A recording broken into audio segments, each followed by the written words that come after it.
This is Debbie, and welcome to another brand new episode of The Offbeat Life, where I speak to inspiring individuals who ditch the norm to live their best life and become location independent.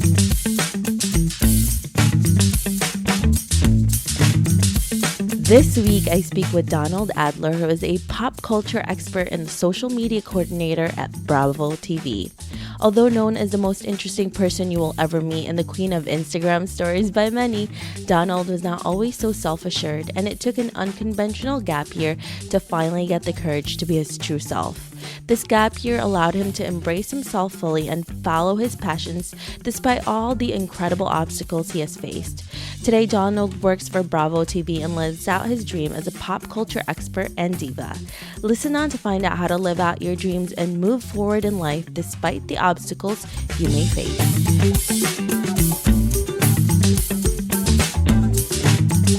Hey, Donald. Hi. So for those of our listeners who obviously can't see us, where are we right now? We are in 30 Rock. We are in a beautiful conference room with gorgeous skyscraper views in Manhattan, New York City. So Donald, thank you so much for inviting me here. We had a little drama before I got up here, right? It wouldn't be, another day in my life without some drama, and I loved it. I loved all the tension that was building up just to get you up into this conference room. But yeah, you were denied like 3 times. Yeah. I don't know what it was. They were just like, you can't get in, ma'am. You can't get in. And I was like, please, I need to go up there just to say I've been up here. Right, you had a very important interview to get to. I know. Yeah, so the little scanner system wasn't working. We work in a very impressive building with strict security, so they wouldn't let you up. Yeah. I'm so sorry. And then you were talking about, can you imagine if it wasn't a celebrity waiting to get up? That would be really tragic. I've seen celebrities swiping in before and having a little trouble, but after 10 seconds someone helps them out and they go up, but it wasn't like that. No. I had to go to the visitor center and it was like 3 times, but I felt really special because I was pretty much like escorted in by like 4 security guards. You're kind of a star now. So here. I am a celebrity. Yeah, in your own right. I love the security folks here. They're amazing. Shout out to 30 Rock Security. And they do the best job. So thank you to our brave heroes. They really do. So Donald, I know about you because of my cousin Katrina. Yes. And I asked her, I said, do you know anyone that would be interesting to interview? And she said you're the most interesting person that she knows. I will take that. I don't know that I've received that comment before, but I will always take it. Yeah, any compliment I can receive. For sure. So how does that feel, being the most interesting person in someone's life? I want to be on the cover of People magazine with that exact same title, or most beautiful person, whichever issue they do. Yeah, that's an honor. Thanks, Katrina. Love you wherever you are right now. Hopefully listening to this podcast. That's so nice. I'm curious what she thinks is so interesting about me. I know. Me too. We can talk to her when we have brunch next time. Thank God. So, Donald, can you tell us a little bit about you and why you lead an offbeat life? Yeah, I'm Donald. And I guess I lead an offbeat life, not in terms of physical, like where I am physically, but in my life I've always just done what I wanted to do and kind of led with passions or what I was actually interested in, kind of regardless of if other people in my life have done that before. I think it's actually similar to your cousin Katrina in that nobody in our families had done television, worked in that in any way. I didn't know anyone in this life, in this world, but I knew that I was obsessed with it, and I loved pop culture. And I grew up in a really religious Jewish environment. I went to a very strict Jewish school, and everyone had a very different path, and none of them went into television afterwards.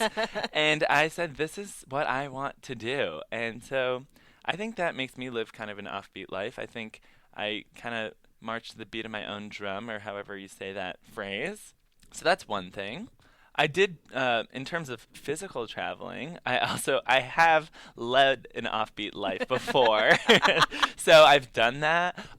In between high school and college, I did a gap year. So for a year, I lived abroad, and I did this amazing program where we were based in Jerusalem, Israel, and we would learn about other countries for 6 weeks at a time, and then we would travel to them for 2 weeks. Oh, So back and wow. forth for a full year, and it was amazing. That's so Yeah, it cool. was unbelievable. You would learn about something, go there. You would like sometimes once we learned about like the history of Egyptian government and we are about to go there and then the whole government changed. There was like an uprising. So we had to relearn it like the day before we went. So the government works differently there now as of yesterday.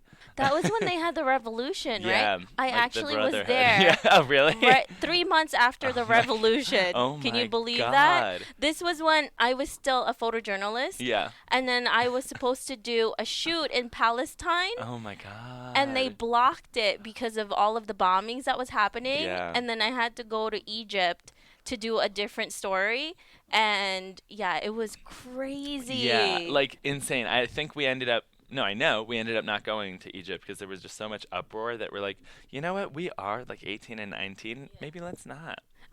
You know? May not So be a good yeah. idea at the Yeah. time. What was the best thing and the most important thing that you learned during your gap year? Because a lot of people in the States, especially, you hear this a lot in Europe, where there's a lot of high school children that after they leave high school, they go off and do the gap year. But here in the United States, they don't do that. Like, we never hear of that, which is really unique for you, for your parents to allow you to do that. What was your experience like, and what was the most important thing that you got from it?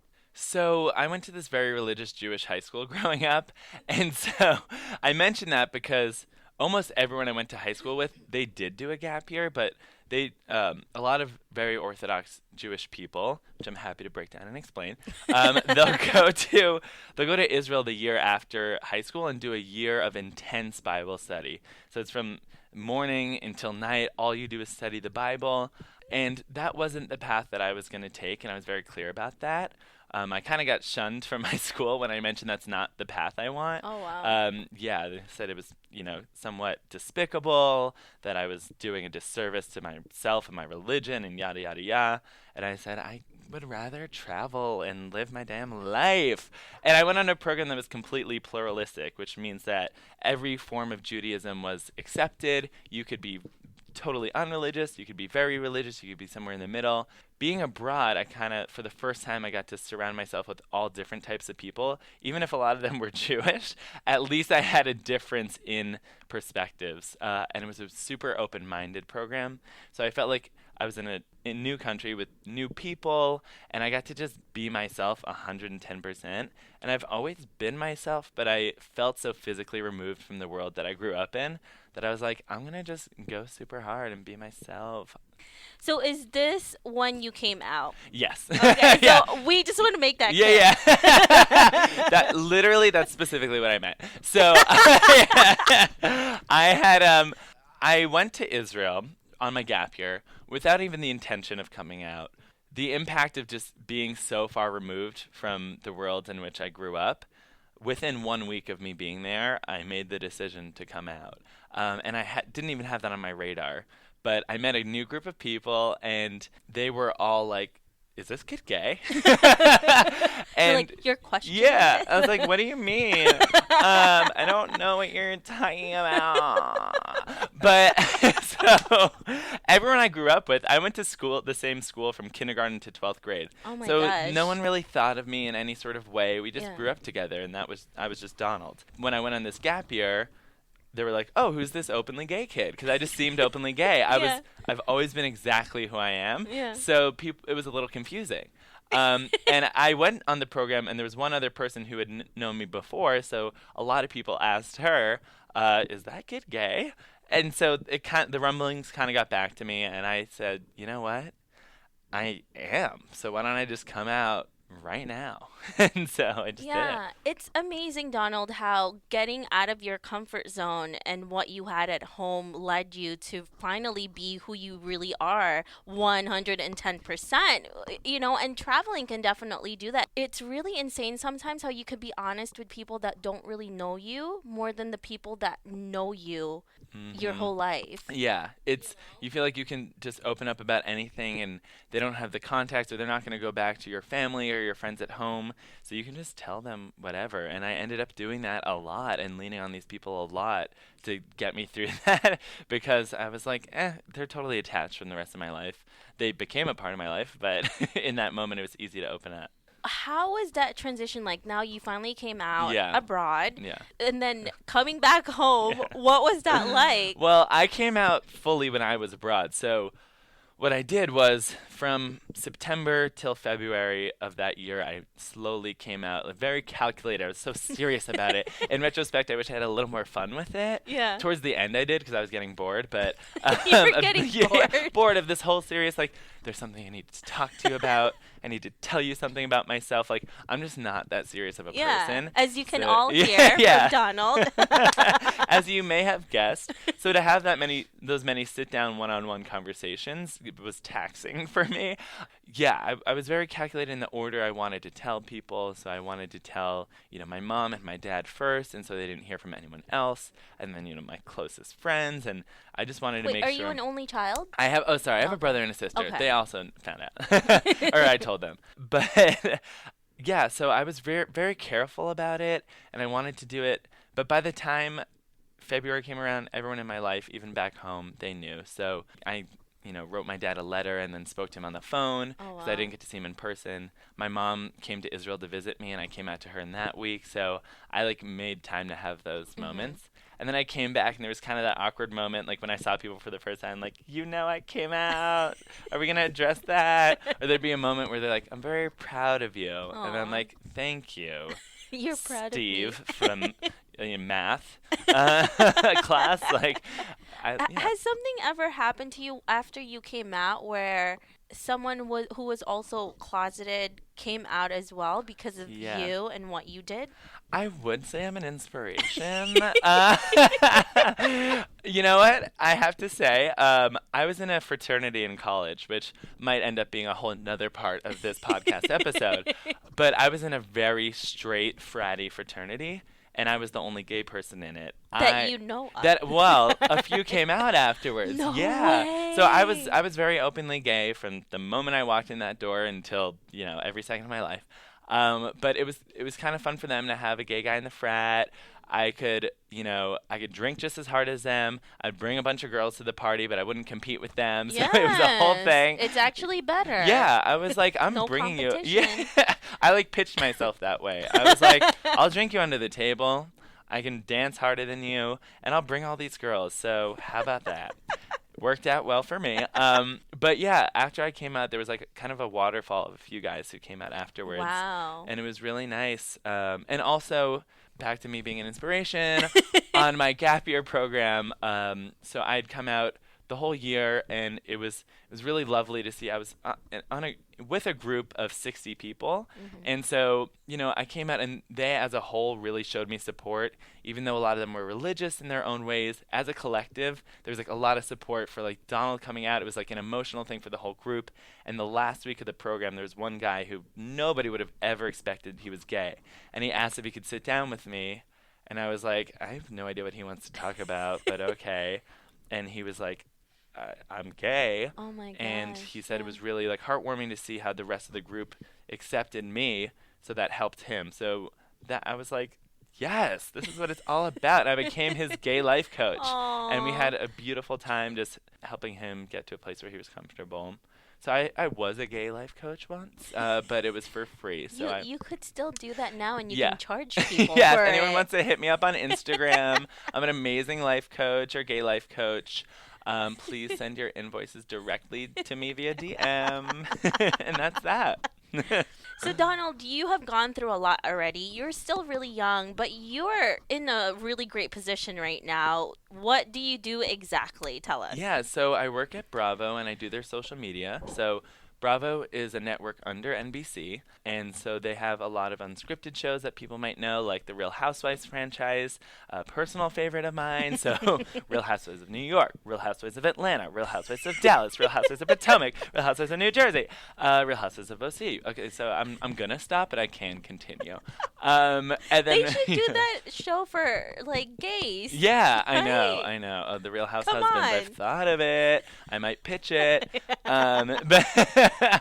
But yeah, they really Bravo's an amazing network, and they have shows that are also scripted. So there's a show, Dirty John, that's really incredible. That's based off of a true crime podcast. It has Connie Britton and Eric Bana in it. There's a lot of really, really great programs. So I get to do their social media, which I love.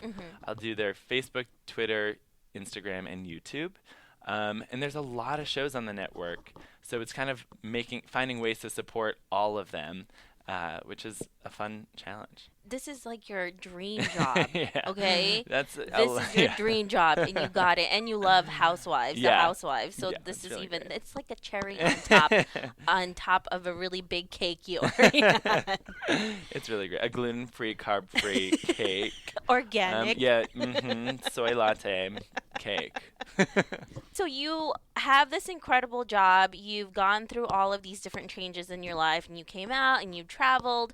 What has been the most difficult time in your life, and like the struggles that you've had, and how do you usually get over it?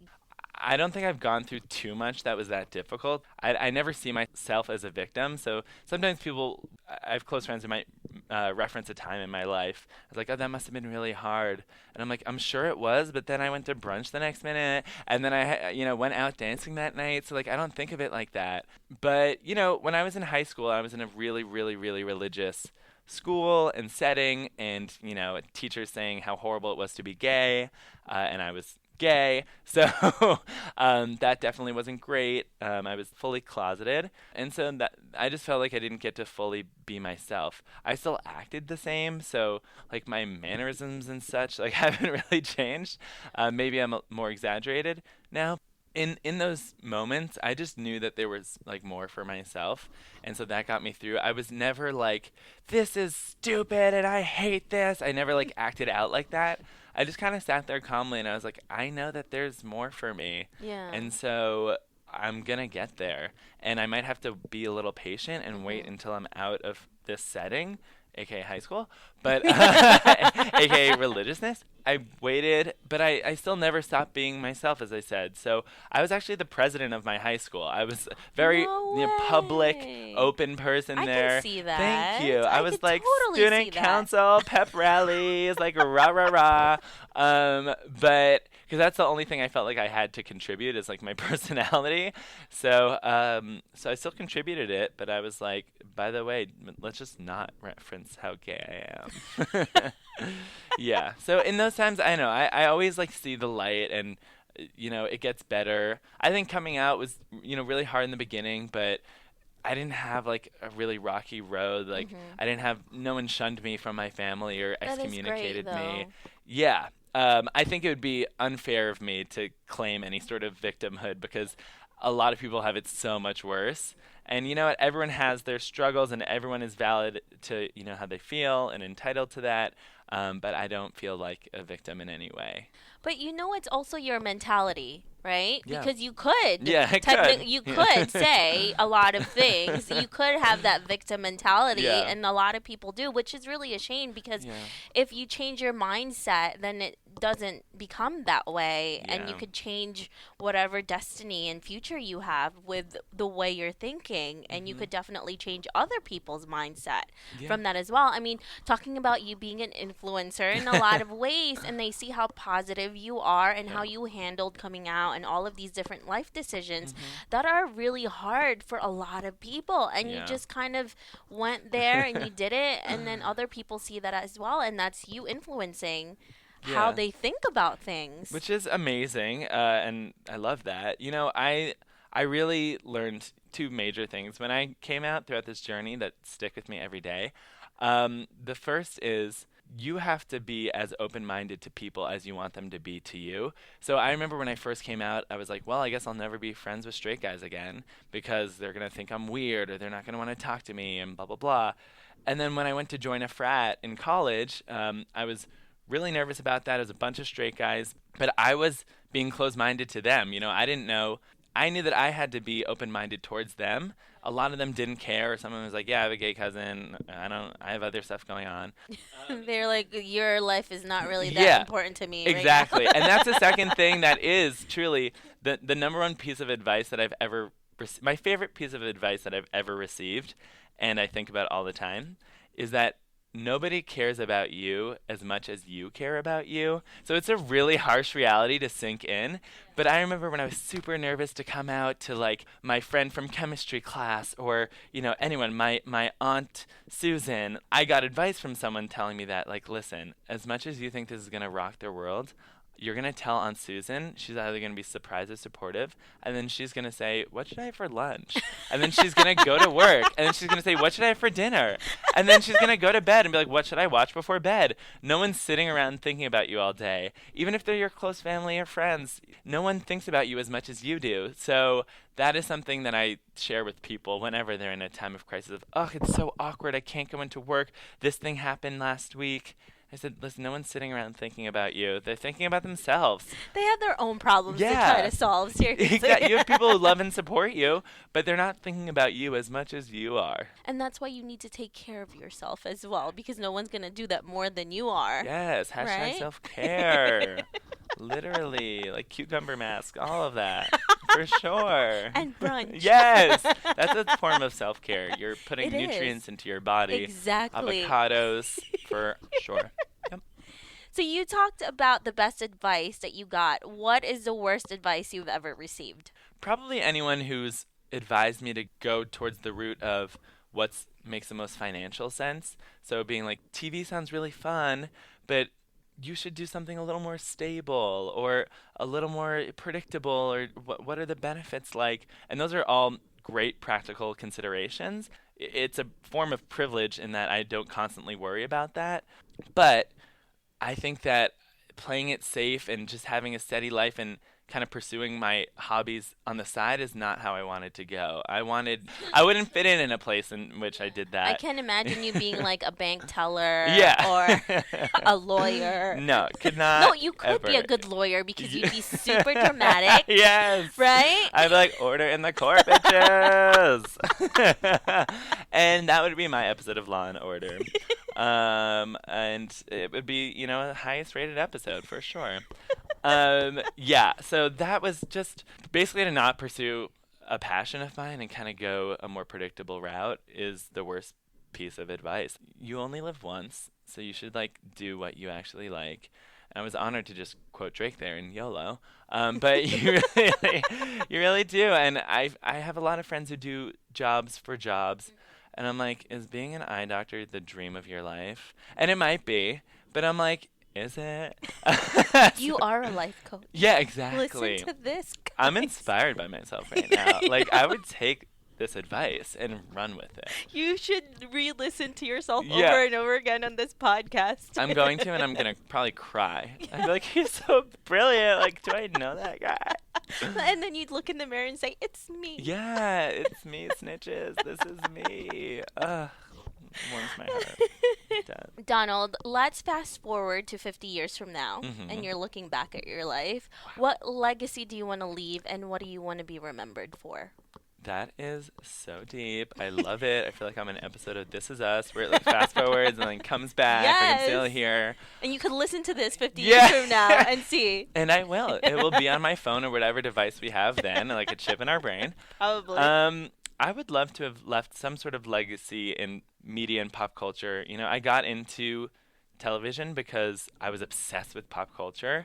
And I remember thinking, if I could be a part of making any moment in pop culture, that's my dream come true. I had a couple internships at talk shows, so daytime talk shows and late night talk shows. And I loved that because there were so many viral big moments in talk shows that I loved. And I thought if I could be there for any of that or have a hand in it. Drew Barrymore jumping on David Letterman's desk and flashing him. Iconic. I'm a huge Drew Barrymore fan. If any of my friends or family are listening to this, you're not surprised I'm bringing her up. I love her. I had a wall of Drew Barrymore pictures growing up. So, people have, their favorite singers or, baseball players. I had a wall of Drew Barrymore pictures. I saw on your Instagram a photo of you and Drew. My whole life came together that day. Tell us yeah. this first meeting. Oh, my God. How did this happen? And what was your reaction like? So I have been a Drew Barrymore fan my entire life. I remember, not since the day I was born. I probably watched Barney first and then got into Drew Barrymore. I remember Never Been Kissed came out when I was young, and I was like, oh, that's such a sweet, fun movie. Yeah. And then Charlie's Angels came out after that, and I was like, yeah. who is this kick-ass lady? Yes. She is my full-blown superhero. And so, like, instead of, like, the Marvel comics or Harry Potter, I was like, Drew Barrymore is my superhero. I will support anything that she does. I became a full-blown super fan. Yeah, I had a wall of Drew Barrymore pictures in my room. This has been a theme in my life. In fact, in high school, on February 22nd, her birthday, every February 22nd, I would bring in a cake for her birthday. We would all celebrate. People from my high school to this day will message me on February 22nd and say, Happy Drew Barrymore's birthday. Unfortunately, I could never get this date out of my head. So that's the backstory there. Meeting Drew Barrymore. Woo! Mama, let me tell you. So 3 days before I started working at Bravo, I got tickets to Andy Cohen's show, Watch What Happens Live. And my friend worked there, and she said, Drew Barrymore's going to be on the show. And I said, well, this is how I die. I'll never get over this. And so I had recently been gifted this T-shirt that was like a Drew Barrymore collage. So it's all pictures of Drew Barrymore's face, totally covering me. So I was like, of course I'll wear that. That's not horrifying. I wore like a leather jacket over it to be like, I'm so chill. But like you could see. Not too stalkerish. Yeah, exactly. I was like, please don't kick me out.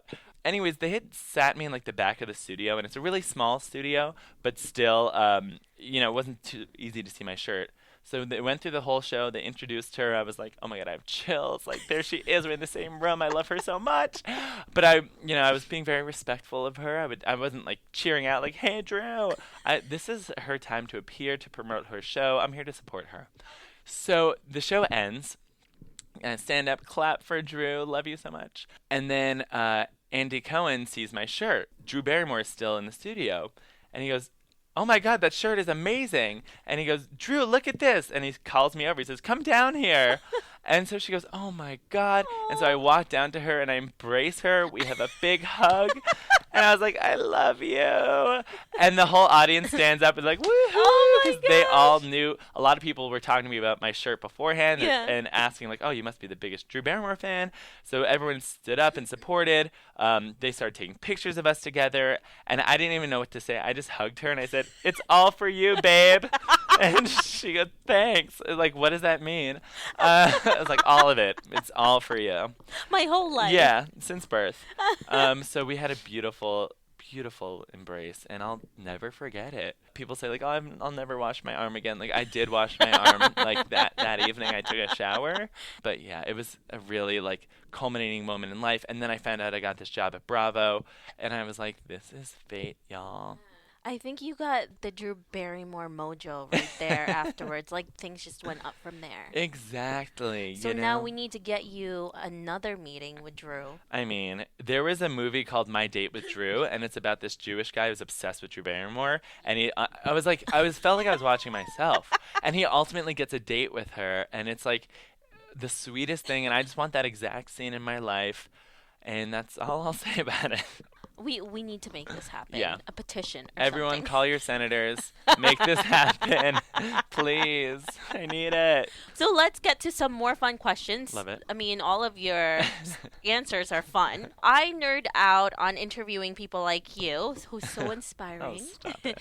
And like hiking and really cheesy 80s movies. What about you, Donald? What do you nerd out on? I love talk shows a lot. So I watch daytime talk shows, like whatever every like middle-aged woman watches, like I do. I watch The View every day. I love to watch these ladies gab and chat about the issues of the day. I'm like, this is what I need to know. I can see you be in a talk show, like a host of a talk show. I would love to. You Maybe should. in 50 years that would be my legacy. You need to pitch this. Yeah, yeah. If you're listening, anyone who can make this happen, let me know. Yeah, I'm a big pop culture junkie, so I feed it in every single way possible. I'm on every blog. I watch, e-news.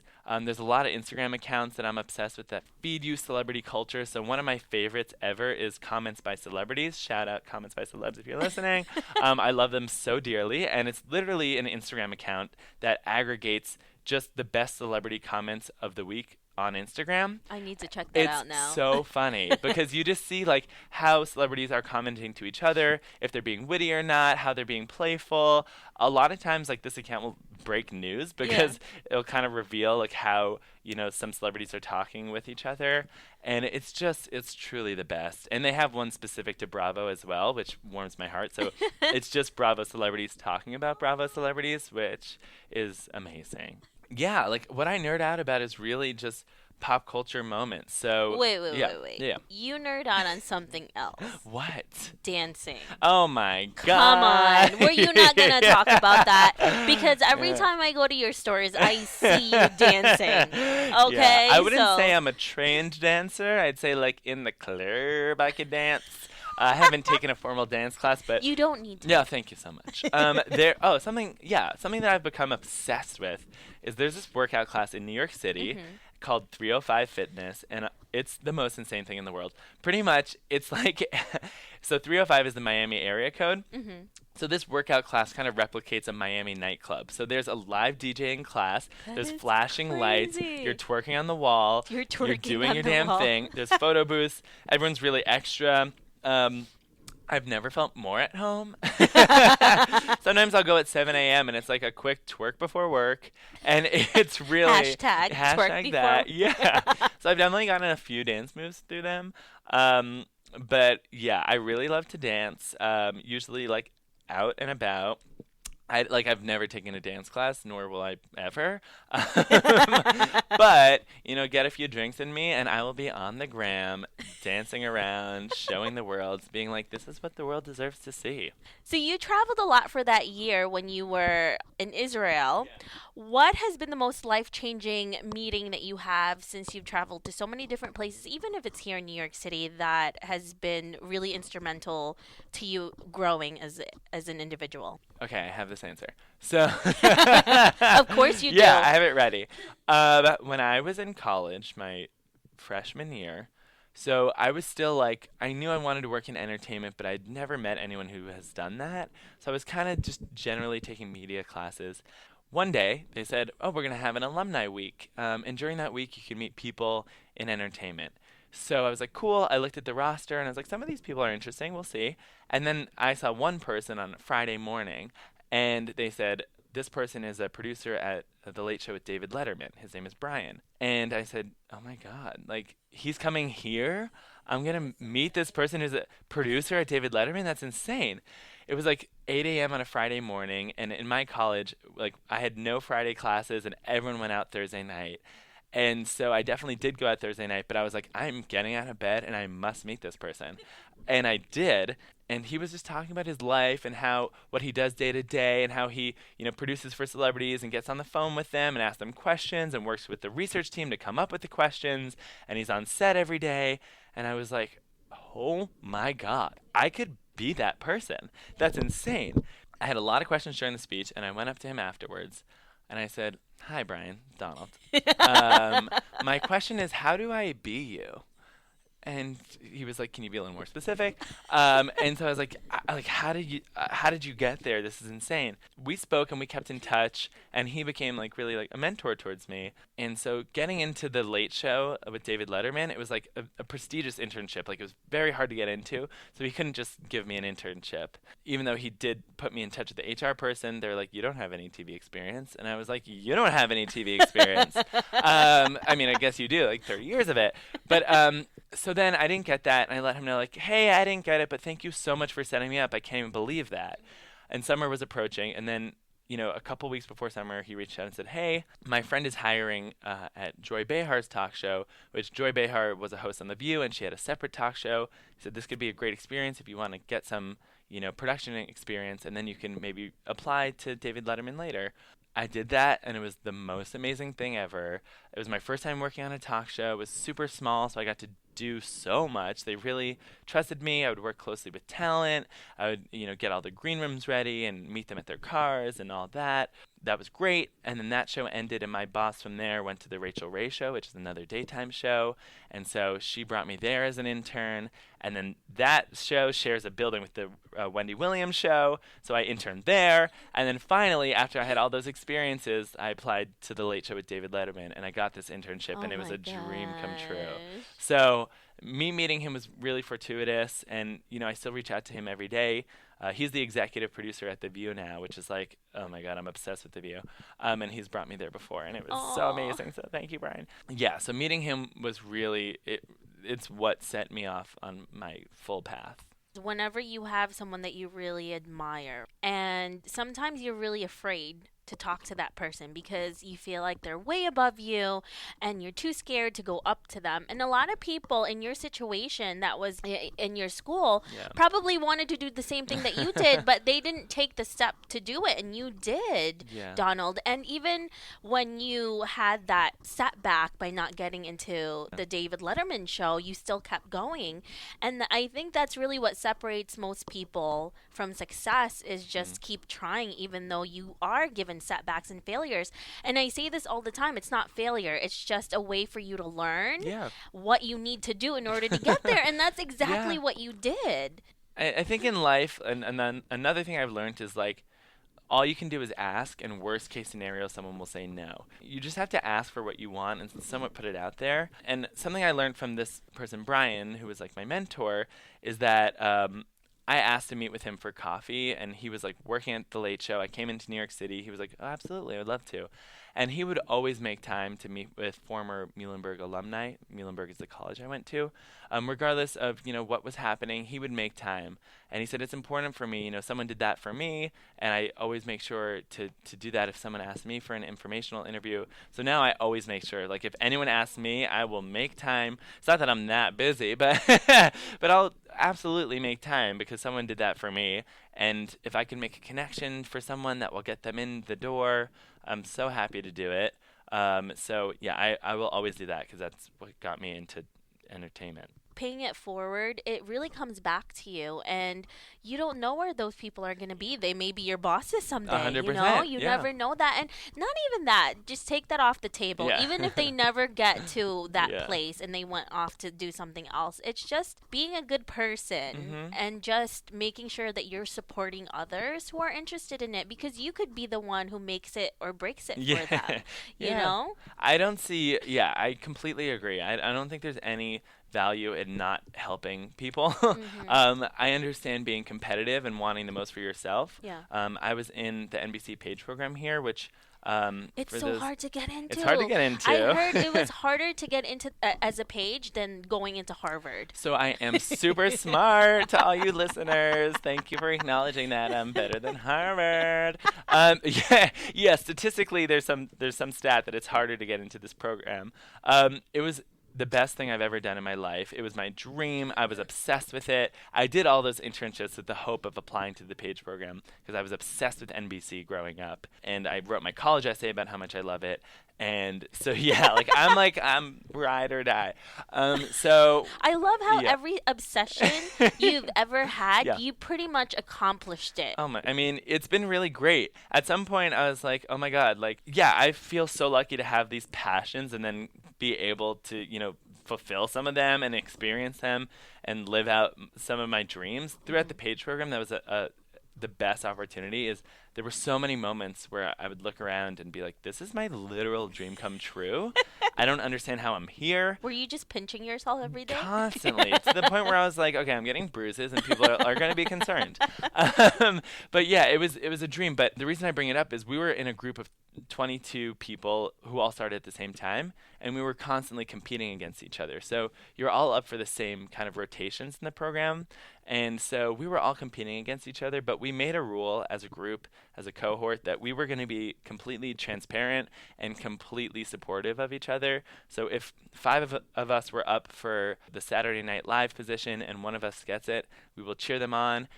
the person who got it will let us know, so you know that you didn't get it. And pretty much we would all support each other, and there was no tension, no friction, and we all help each other to this day. So I think that that's the most valuable thing. That's actually how you met my cousin Katrina, because she was also a page, and my cousin is great. I should interview her soon. She's for amazing. This. But there's a lot of myth where you have to be in constant competition with someone, and sometimes like you have to knock people down in order to succeed. Actually, it's the opposite, right? The more you help each other out, the better you become, because you can't do anything alone. And if you have more than one person trying to help you grow and you help each other, you're going to go far above and beyond each other. And there's so much things for each of you to do. You can't be the only person to ever produce anything, right. There's so many TV shows out there, guys. Come on, there's so many great talk shows, Share TV that shows. Space. Yeah. So it's so great that you guys were able to agree on that and still friends, and you still help each other out till today. All the time. And I think we're all competitive people. We didn't get there by not being competitive, but it's more like competitive with yourself and knowing you can do more, and knowing that you want more for yourself and you can do better. But you don't have to take it from someone. I love that you said that. It's competing with yourself, not with other people. So as long as you're getting better every time, you should feel so proud of yourself. Right? Right? It took you a while to get where you are, and it's a lot of hard work. You wouldn't think that because he has fun so much, but, he works hard. Yeah, that is something I honestly worry, is that on social media, I show myself having fun constantly, but, I'm a really hard worker. Yeah. And people who've worked with me know that, so I'm not concerned. But that's for sure my thing. I was like, I'll stay up all night. I don't care. I'll work 100 days a week. But you make it fun. Yeah, you make it look fun. Laugh about it. Have fun. Live your life. You can't be all upset that you're at work. Yeah. Just but that's make it because fun. You love your work. True. And you talked about your friends, people that that would go into a job and they don't really enjoy it, and that's why you become miserable, because you don't love it, right? You could have a 9-to-5 if you actually loved what you did. Yeah. So it's not about leaving your 9-to-5. It's about having an actual career that you love and you enjoy and you're passionate about. Yeah, and I definitely connect more with people like that. Even listening to your podcast, there's a lot of people everyone is pursuing their dream instead of, what they're supposed to do. My best friend, he's an actor. Hey, Michael. He's an actor, and that is what he wants to do, and he won't stop until that's what he does. And I think we connect so much because we're both just following our true dreams that we've always had, and there's kind of just that common ground of we know that those are the people we want to be.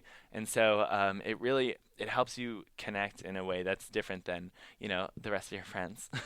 And a lot of people don't understand that, and sometimes you can't really talk to certain friends or people or acquaintances because they don't understand. Whenever I connect with people from my past, a lot of them, from high school, shout out to the high school people who I doubt are listening. But a lot of times, so you work on Housewives, or you watch TV all day? That must be really rewarding, I guess.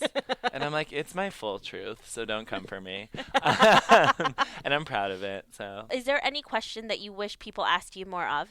Honestly, people don't ask me super intense questions because they think I'm just a fun time, and I think I am just a fun time, but I'm more than that. So yeah, I think a lot of times people will talk to me at somewhat a surface level because they think I'm just really fun. I think I'm smarter than what people give me credit for. So I wish people felt like they could engage in those ways with me. Just because I'm a blast, which I am, shout out to me, does not mean that I can't, understand what you're talking about. If you're talking about something political, or if you're talking about something more complex or emotional. I mean, I really don't like to be serious, and I try not to be as much as possible. But if I had a friend going through something, I would hope they would come to me and talk to me about it. I remember, this is traumatizing, in high school, one of my good friends, her mom passed away, and we were still young, and I had a friend come up to me before the funeral. Friend is not how I'd say that word, frenemy, but so he said, Donald, just before we go to this funeral, I hope you know, you shouldn't really crack any jokes at it, or you shouldn't. And I was like, are you bleeping kidding me? That is so undermining everything that I am. The fact that you think I would be cracking jokes and having fun at a funeral, I know when to turn it off and on. Yeah. I think some people can be nervous about bringing me in front of their family because they're like, he's so fun. Is he going to be a loose cannon? But like, I have emotional understanding and intelligence. I know what to turn on and off. You wouldn't be where you are right now if you didn't. One of the biggest skills that I learned in the PAGE program and in any job that I've had is the ability to read a room. So to understand when to take a step back, to understand when to insert yourself, to when to, you can always fully be yourself, but just to read a room is really important. And so not every moment I'm going to be like, let's get drunk at brunch. Like I will, and I have a lot on this podcast, but I know when to dial that back and when to be a serious person. I have them. I just don't care to show it all the time. What am I going to do? Walk around and be like, I'm so smart. Who wants to know about it? My family, we're Asian immigrants. Katrina comes from an immigrant family. And so when she decided she wanted to pursue this career, one of the biggest things that they were really concerned about is how on earth are you going to make money from this? Because, just any family, they get concerned. Yeah. I'm doing a podcast. My cousin is trying to be a producer, and she's doing that right now. And I have chefs for other cousins as well. So we're all very artistic, and they're all very worried about it. Yeah. So for somebody who's interested in going into this career, how would you make them feel more comfortable and actually telling them you're not going to be starving when you're doing this? Yeah, I think like any profession, if you work really hard to do it, you can make this happen for yourself. But it's not working hard, just applying a bunch of places and hoping for the best. This is a really connection-based industry, so you have to make the effort to get to know people. So to reach out and ask for informational meetings, doesn't matter how high or low on the totem pole that person is, you have no idea how they could help you. Something can get thrown onto their lap and say, oh, I know this person's looking for a job. And then if you work hard in that, you can keep going up. So I think it's just really important to network as much as you can and just speak to anyone that you possibly could. And then really bust your ass when you get in that position.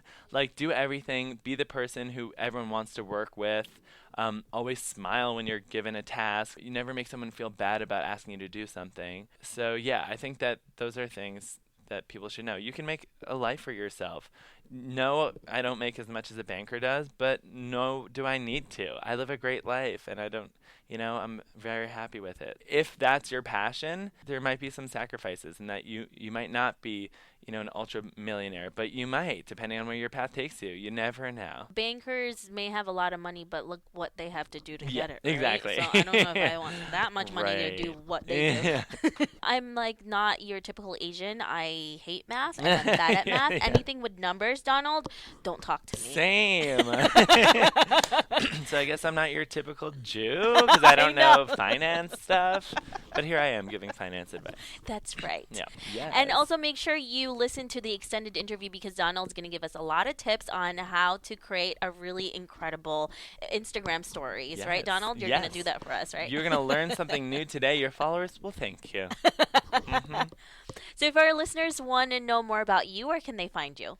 At the Prima Donald on Instagram. Slide into my DMs. I'd love to hear from you. Awesome. Thank you so much, Donald, for your incredible tips and for letting me in this building. Oh, my God. Finally. You're always welcome. And thank you. This is my first podcast interview, my first interview in general. I popped your cherry. Woo! There we go. Cheers, darling. I hope you enjoyed this interview with Donald. Make sure to visit theoffbeatlife.com. Again, that's theoffbeatlife.com to get the extended interview with Donald where he shares how to improve your Instagram stories game. Hey Offbeat family, I really appreciate you listening to this episode. I would love to hear more from you and what you think of the podcast. Suggestions on guests, topics we can discuss, or maybe you just want to be friends. Why don't we chat some more on Facebook at The OB Life or send me a message at hello@theoffbeatlife.com. I can't wait to hear from you.